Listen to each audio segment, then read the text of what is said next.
Thank you for watching Jakarta Group News Channel. I'm Florence Armein, and this is The Perspective. Google has commissioned Temasek to conduct a survey on the electronic economy in Southeast Asia. Now, to talk about the multi-billion digital opportunity in the region, we have the head of corporate communication, Tedjasukmana, to talk about it, and also mainly to focus on what's Indonesia's potential in these major numbers. We saw yesterday, you launched the report, press conference yesterday, so tell us a little bit about this survey. Well, so the report came out at a regional level, a Southeast Asia level, back in late May.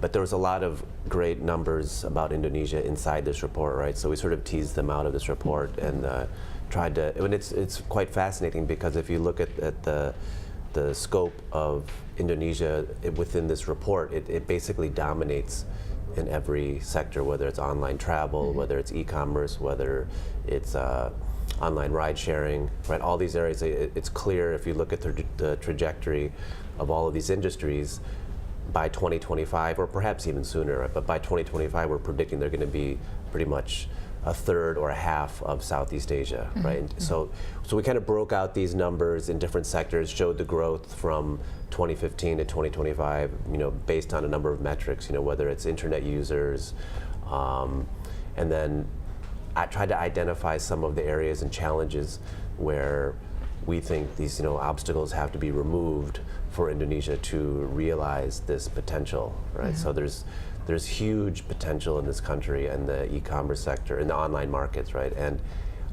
as connectivity gets better, as speeds get better, as data gets cheaper, as smartphone prices come down, there's going to be this confluence of events where things just basically explode. So we're already on that path right now. And so we looked at startups and we looked at just a number of different sectors, which hopefully you'll put up and you can show, but like the growth is really impressive, right? So it's good information to have so people realize how important the online economy is to this country and how big a role it's going to play in the economy in the future, because Indonesia really does have the potential to become the powerhouse, the digital powerhouse of Southeast Asia, right? And that's very much in line with what the government is hoping also, right? To help find ways to stimulate the digital economy.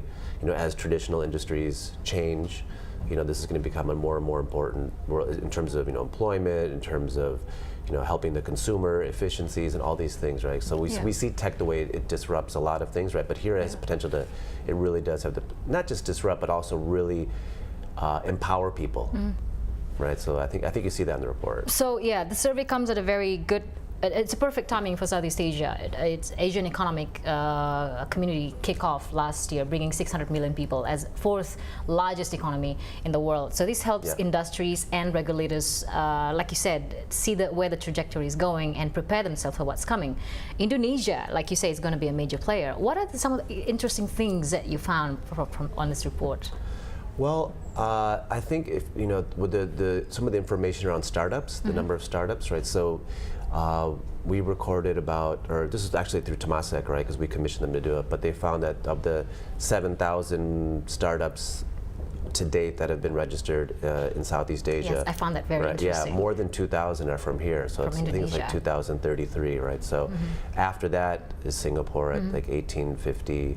And then Vietnam at 1,451, something like that, right? So clearly there are a lot of companies out there that are in search of funding, right? Because a lot of these startups, once they get past that initial seed funding stage, they're looking for that round of Series A funding to really accelerate their business, and as a sort of validation that their idea is something that is worth funding, right? So we found that about 28% of these companies are getting funding, Series A or beyond, which is comparable to Singapore, which is 29%, right? So, but in terms of scale, though, Indonesia is much bigger. So the number 28% should be. Do you think it's in balance with the number of startups that's actually growing in Indonesia?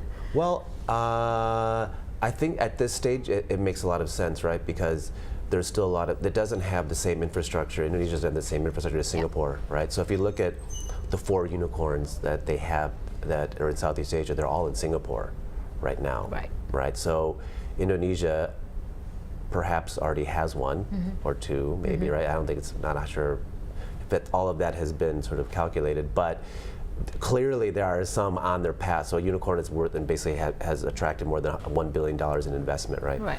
So centaurs, which they also label in the report, is those receiving more than $100 million, right? There's already a bunch of those, right? So so there's no reason why all these companies are not going to grow.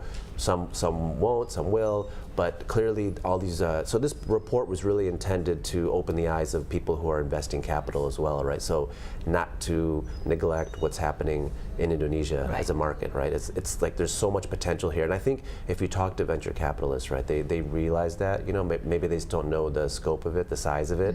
So that's why we call it the $200 billion opportunity in Southeast Asia, because it really is an opportunity. But money has to be invested to make that opportunity a reality. So this is where the roadmap should be able to start with having to know actually is the bigger picture what's happening in the next 10 years. Yeah. Right. We'll talk about that, and also infrastructure. You mentioned Indonesia, where Indonesia is at the moment when we come back.